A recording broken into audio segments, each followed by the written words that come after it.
Olá pessoal, tudo bem com vocês? Eu sou o Ricardo e eu tô aqui hoje pra gente conversar um pouquinho sobre o futebol holandês. Nós tivemos aí na última semana muitas coisas acontecendo pelos gramados holandeses. Tivemos fase 16 avos de final da Copa da Holanda, sorteio para as oitavas de final também da KNVB Beker e a última rodada de 2019 da Eredivisie, já a primeira rodada do retorno, né? A gente já está na 18ª rodada do campeonato.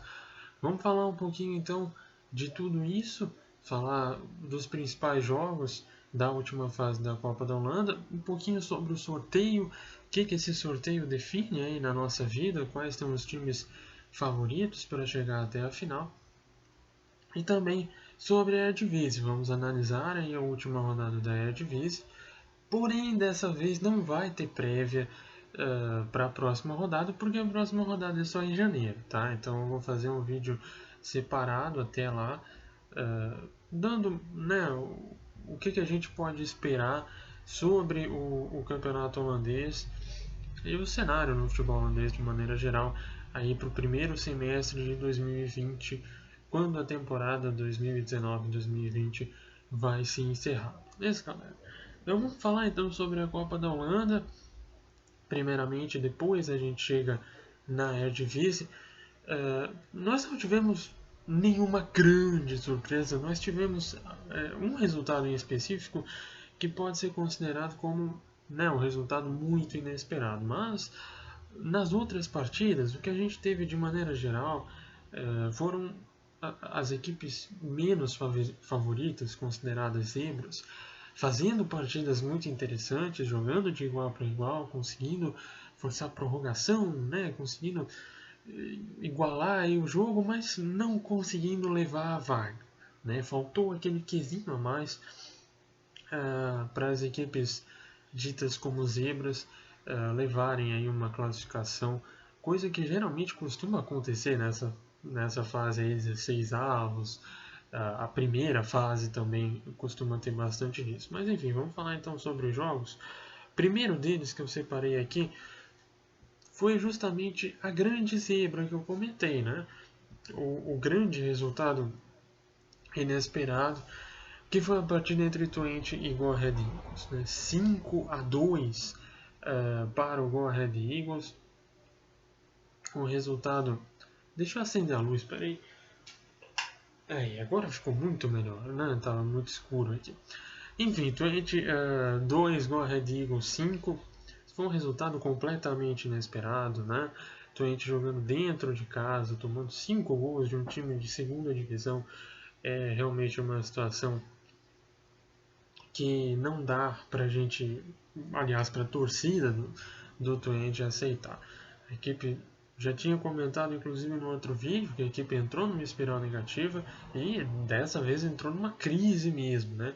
O jogo não foi nem assim um desastre absurdo, principalmente o primeiro tempo. O Twente saiu atrás muito cedo, né? Tomou 2-0 em questão de 15 minutos, conseguiu remar, conseguiu empatar o jogo, parecia que estava com as coisas até controladas, mas tomou 3-2 e aí a casa caiu assim de uma maneira monumental, né? Enfim, esse resultado por si só já era uma situação muito complicada de você lidar para a equipe do Twente. Aliando essa situação ao 3-0 que a equipe sofreu nesse final de semana pela Eredivisie, a situação começa a sair de controle de uma maneira muito grande. Tá? A última vitória do Twente em todas as competições foi contra o PEC, já faz mais de um mês, acredito que quase 2 meses já, né? E, enfim, a eliminação do jeito que ela veio foi realmente um baque muito grande para a equipe de Inter. Do outro lado, só alegria, né, gente? Só alegria, meu Deus do céu. O Go Ahead Eagles é um time de segunda divisão, um time que não tem tanta oportunidade, né, a nível nacional, não é um time que aparece tanto a nível nacional. E esse foi um cenário perfeito, você meter 5-2 num dos seus rivais fora de casa, Foi realmente uma partida aí muito interessante que vai ser lembrada por um bom tempo pela torcida do Go Ahead Eagles. Seguindo então para os outros jogos, vamos falar um pouquinho de Telstar 3, Ajax 4. Meu Deus do céu, como o Ajax tomou 3 gols no Telstar. Pois é, né, gente? Assim, não precisa se preocupar com essa situação. Foi mais um relaxamento meio que natural do jogo. O Ajax estava ganhando essa partida de 4-1. E aí, né, deu aquela baixada no ritmo e o Telstar se aproveitou, conseguiu fazer 3 gols, aliás, 2 gols, né? O terceiro gol saiu já aos 44 do segundo tempo, então de fato o Telstar não teve assim, nenhuma grande chance de empatar a partida, mas né, vai ficar na história esse placar como um placar realmente histórico para a equipe do Telstar. Isso porque o Telstar é um time tradicionalmente de segunda divisão e nesse milênio, né, desde os anos 2000 até o ano atual, o Telstar não tinha conseguido marcar pelo menos 2 gols em uma equipe de Eredivisie. Né? Já tinha enfrentado equipes da Eredivisie em outras ocasiões na Copa da Holanda, mas só tinha feito um gol ou nenhum. E agora pegou a Ajax e conseguiu fazer 3 gols. É realmente um placar histórico e que vai ser lembrado aí por um bom tempo pelos torcedores do Telstar. Do lado do Ajax, como eu falei, não precisa ter preocupação nenhuma. Foi um relaxamento maior que deveria acontecer, é fato, mas não quer dizer nada para a sequência aí do campeonato do Ajax. O Ajax, inclusive, levou muita sorte no sorteio, eu já falo um pouquinho mais sobre isso. Os outros jogos aí que a gente teve um pouquinho mais de surpresa foram os empates, né? Empates aí de equipes profissionais contra equipes amadoras. O Sparta Necker conseguiu empatar em 0-0 com o NAC no tempo normal, mas na prorrogação o NAC conseguiu fazer 1-0 e aí se classificou para a próxima fase. O Sparta Necker, apesar de não ser um time conhecido aqui, frequenta atualmente a 4ª divisão nacional, né? Então dá a impressão que é um time bem ruim, mas não é tão ruim assim não, tá? Vem fazendo uma temporada muito boa, é líder do seu grupo na Eredivisie, que é a 4ª divisão nacional, e deve muito provavelmente subir para a 3ª divisão ao final dessa temporada. Né? Jogou em casa, bom lembrar que os times amadores da Holanda, além de ter aqueles campos bem pequenininhos, né, que a torcida fica ali praticamente 2 metros do campo, costumam jogar em gramado artificial, né, em grama artificial. Então isso prejudica bastante as equipes profissionais que não jogam em grama artificial, porque é muito difícil do jogo fluir. Inclusive isso pode ter também ajudado num outro resultado que foi muito surpreendente, que foi o empate do PSV com o GVVV, Helders Veenendaelse Voetbalvereniging, equipe da 3ª divisão. A partida terminou em 1-1. O GVVV empatou o jogo já na fase final do segundo tempo, mas fez uma partida muito boa, tá? De maneira geral, o jogo do GVVV foi bom, a prorrogação também foi boa, tá? Não foi um time que ficou se defendendo o tempo inteiro, obviamente, não jogou de igual para igual, mas não estacionou o ônibus e ficou 120 minutos só olhando o PSV tocar a bola. Né? E do outro lado, uma partida muito ruim do PSV, tá? Eu arrisco dizer que esse jogo merecia pelo menos ter ido para os pênaltis, principalmente por conta dessa pouca inspiração do PSV de maneira geral. Né? Uma eliminação aí para o GVV seria um desastre absurdo, principalmente porque era a estreia do Ernesto Faber, né? Você começar um trabalho, mesmo que seja interino, começar um trabalho perdendo para um time amador é realmente muito complicado. Mas enfim, o gol aí do Ihataren nos minutos finais da prorrogação pelo menos aliviou um pouquinho dessa tensão aí que aconteceu devido a esse placar. Outro resultado que merece um pouquinho de destaque aqui pra gente é a partida entre Cambuur e Feyenoord. Esse jogo fechou a fase 16 avos de final da Copa da Holanda e terminou 2-1 para o Cambuur. Aliás, 2-1 para o Feyenoord, desculpa. Mas o Cambuur fez uma partida de maneira geral, inclusive foi o melhor time durante o primeiro tempo, teve várias chances de fazer o gol, mas não conseguiu fazer o gol. E aí que o Feyenoord se sobressaiu. Inclusive essa vem sendo uma das marcas registradas aí do Feyenoord nessa era de Advocaat. Um time que não chega tanto, não consegue jogar um futebol tão bonito, não consegue criar tantas chances de gol, mas quando chega é fatal e ganha aí seus jogos por 1-0, 2-1, vai fazendo seus pontos no campeonato holandês. Basicamente, sobre a fase 16avos de final é isso. Vamos falar então sobre as oitavas de final que já foram sorteadas, né? E nessa temporada tem uma situação diferente. Até a temporada passada o sorteio acontecia a cada fase. Mas nesse ano, nessa temporada 19-20, nós já temos o chaveamento definido até a final. A final da Copa da Holanda é sempre jogada em Rotterdam, no De Kuip, estádio do Feyenoord, porém, né, obviamente, com o estádio dividido meio a meio, então cada torcida aí tem metade dos ingressos destinados para si. O caminho até a final foi definido e pode-se dizer tranquilamente que o Ajax foi o grande favorecido por esse sorteio. Caiu do lado mais fácil da chave, não pegou nenhum dos seus adversários diretos, né?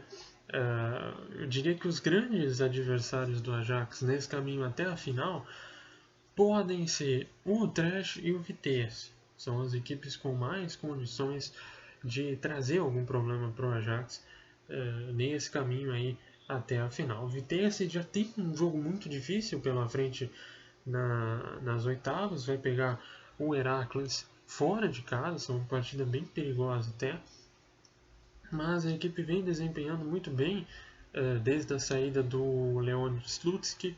Acredito que tem condições de avançar esse jogo aí e pode sim trazer alguma complicação para o Ajax na fase quartas de final. O Utrecht tem um jogo um pouquinho mais fácil contra o FC Eindhoven, equipe da segunda divisão nacional. O Ajax nem se fala, vai pegar o Spakenburg da Tweede Divisie, da terceira divisão nacional, com certeza vai passear sobre o time amador.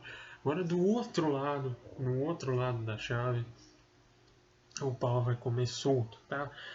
PSV, Feyenoord e AZ, os três times caíram no mesmo lado da chave. Ainda tem outras duas equipes muito fortes, Heerenveen e Willem. Esses 5 times, na minha opinião, são times que têm totais condições de sonharem com uma final.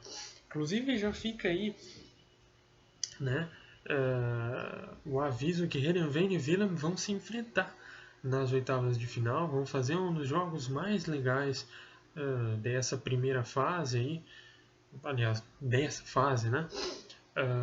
Juntamente com Heracles e Vitesse. São as duas partidas mais interessantes.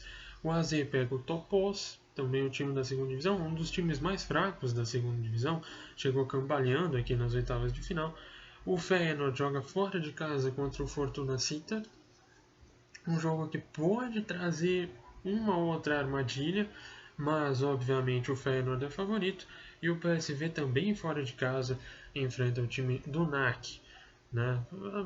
De início você olha, o NAC não é tão fraco assim, mas o NAC teve bastante problemas para passar pelo Sparta-Neckar, não vem tão bem assim na segunda divisão, está decepcionando um pouquinho.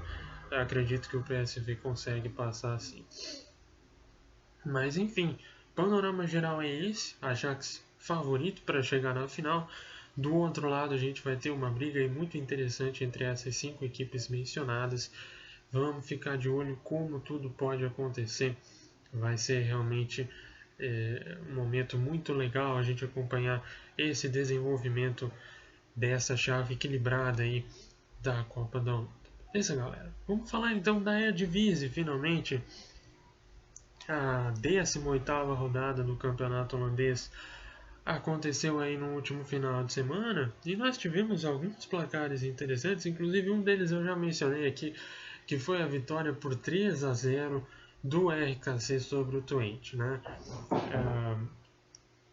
Esse jogo aí era uma partida muito importante para o Twente, especialmente pelo que aconteceu na terça-feira, né? Foi uma eliminação muito doída, muito complicada para o Go Ahead Eagles. Foi enfrentar o lanterna do campeonato, né? Fora de casa, ok, mas lanterna do campeonato, um time que vem numa crescente, mas a gente não poderia perder, né? Você não pode perder para o lanterna do campeonato. E não só perdeu, como tomou um bye, né? Uma atuação muito forte do RKC, muito superior. O placar faz jus aí ao que foi o jogo. E é isso, gente. Crise no Twente, tá? Não tem o que falar. O time vem jogando partida ruim, atrás de partida ruim. Está estacionado nos 19 pontos. Primeiro time na zona de playoffs é o VVV com 15 pontos. Então o Twente não está nada safo do rebaixamento. Começa aí o segundo semestre numa posição bem complicada, né? O treinador Gonçalo Garcia está sendo questionado. A gente não sabe se troca ele, se não troca, porque ele teve pouco tempo, mas aí se manter o treinador, ele não consegue rendimento, o time vai entrar numa situação de posição de rebaixamento, tem chance de cair, enfim, é uma situação muito difícil para o Twente, um momento muito complicado da temporada. Vamos ver aí como que a equipe vai se preparar nesse período de intertemporada, né? Período de inverno, tentar arrumar, né? Tentar, enfim, fazer o time voltar a desempenhar como fez nas primeiras 6 rodadas aí do campeonato, em que permaneceu invicto. O Twente foi um dos últimos times a perder no campeonato. Se eu não me engano, acho que foi o segundo, né? O segundo time que mais tempo ficou invicto. O outro foi o Ajax. E agora se encontra nessa situação muito complicada. É um time para a gente ficar de olho mesmo, para entender o que vai acontecer, até porque o Twente é um dos grandes, né? Do subgrupo dos grandes, vamos dizer assim. Um time que tem uma história muito bacana e há pouco tempo foi campeão nacional, né? Há menos de 10 anos foi campeão nacional e acabou entrando num buraco bem complicado. Do outro lado, né, o RKC há algumas rodadas já vem funcionando melhor, fez partidas muito interessantes mesmo perdendo jogos, aquela derrota para o Feyenoord, né, o RKC saiu ganhando, estava 2-0, acabou tomando 3 gols no final, contra o Heerenveen também estava empatando até o finalzinho, então assim, posição na tabela não condiz com o que o RKC está apresentando nas últimas rodadas, né? Um time que evoluiu bastante desde o início da temporada. Ainda está alguns pontinhos atrás, o primeiro time fora da zona de rebaixamento é o PEC, com 16 pontos, o RKC tem 11 pontos, né? Então 5 pontinhos aí para sair da zona. Em termos de pontuação ainda está difícil, mas olhando a atuação do time nesse momento do campeonato, acredito que dá para dizer que o RKC não está morto não. É um time que pode sim brigar até as últimas rodadas contra o rebaixamento. Outro jogo que terminou 3-0 e que foi uma grande surpresa foi a partida entre Sparta Rotterdam e AZ Alkmaar. Né? Esse jogo também ficou 3-0, só 3-0 para o time de Rotterdam. Né? O Sparta meteu 3-0 no AZ. O goleiro do AZ, o Marco Bizot, foi expulso aos 5 minutos de jogo e parece que nesse momento o time do AZ se entregou. Né? Foi um jogo um pouquinho complicado para o AZ e um resultado que não podia acontecer. Acima de tudo, um resultado que não podia acontecer. A gente lembra, há uma rodada atrás, o AZ foi o time que ganhou do Ajax. No último minuto, um gol de cabeça, colocou os times empatados em pontuação e que reacendeu a chama do campeonato. Né? A gente pensava, agora o AZ vai brigar de igual para igual com o Ajax. E aí, na próxima rodada, o time já toma um resultado muito complicado, que é essa derrota por 3-0 para o Sparta, que não é um time fraco, né? Mas é um time que está um nível, dois níveis abaixo do que o AZ representa hoje para o futebol holandês, né? Então, é um passo para trás, né? Principalmente na questão de confiança do time, que precisa entender que para lutar pelo título, eles vão ter que dar 110% a cada rodada, porque o Ajax não vai tropeçar nesse tipo de partida. Inclusive demonstrou nesse final de semana que não vai tropeçar nesse tipo de jogo com resultado esmagador. O Ajax meteu 6-1 sobre o AZ Den Haag, foi um passeio, tá? Tinha até jogadores do time B, né? Foram três dos 6 gols marcados foram por jogadores do Young Ajax, que é o time B do Ajax. Então, enfim, né? Mais um resultado aí que demonstra toda a superioridade que o time de Amsterdã tem sobre a liga de maneira geral, sobre esses times do escalão mais baixo ou de um escalão mais modesto, né? Que foi justamente a equipe pela qual o AZ acabou tropeçando, né? Enfim, são só 3 pontos, bom lembrar, 3 pontos em 16 rodadas é uma diferença que não representa muita coisa. Existe um confronto direto, o Ajax vai pegar Feyenoord e PSV que também podem tirar pontos, né? Mas assim, fica realmente um aviso, né? Eu acho que essa foi a grande prova. O AZ, para brigar pelo título, vai ter que dar o seu máximo e de repente mais do que o máximo, vai ter que se esforçar o máximo que puder para seguir na mesma balada do Ajax, porque vai ser difícil que essa equipe do Ajax tropece de novo, como aconteceu nas últimas rodadas passadas, né? E para fechar então, vamos falar mais um pouquinho do Feyenoord, né? Mesmo placar que aconteceu no meio de semana pela Becker, 2-1. Na Eredivisie o jogo foi contra o bom time do Utrecht e em Utrecht, né? Então mais um resultado aí interessante, um resultado de afirmação pelo lado do Feyenoord, uma equipe que estava muito fragilizada sob o comando do Jaap Stam, time sem liderança, sem ideia de jogo, totalmente perdido dentro de campo. Agora com a dica do Advocaat consegue se organizar de uma maneira muito boa, né? Consegue não tomar gols, consegue manter o controle do jogo e quando tem oportunidade vai lá, faz seus gols, consegue o resultado. O Ajax está invicto, Feyenoord está invicto sobre o comando do Dick Advocaat. A última derrota foi aquele 4-0 contra o Ajax pela Eredivisie, né, descontando os resultados de Liga Europa. Então, acredito que realmente o trabalho do Advocaat faz a diferença e ele merece ser reconhecido, sim. Né? A galera que tem um pouquinho de preconceito com ele pelos trabalhos anteriores, acho que dá para rever isso, porque esse primeiro momento dele no comando do Feyenoord foi realmente muito interessante. Beleza, galera? Por hoje é só 23 minutos de vídeo. Não vou fazer prévia da rodada, vou fazer uma prévia geral aí para o segundo semestre de temporada. Em algum outro vídeo que deve vir ao ar aí em janeiro, muito provavelmente, aí possivelmente uma semana antes do início da Eredivisie. A Eredivisie começa por volta do dia 20 de janeiro e logo depois a gente tem uma rodada da Eredivisie, logo no meio de semana seguinte já acontecem os jogos das oitavas de final da Copa da Holanda. Beleza, galera? Um abraço então, Feliz Natal, Feliz Ano Novo, aproveitem bastante esse período aí de festas de fim de ano. É um momento bem bacana para a gente conviver com família, com amigos, com pessoas, acima de tudo, com pessoas que nos fazem bem, beleza? Um abraço então, Feliz Ano Novo e até mais!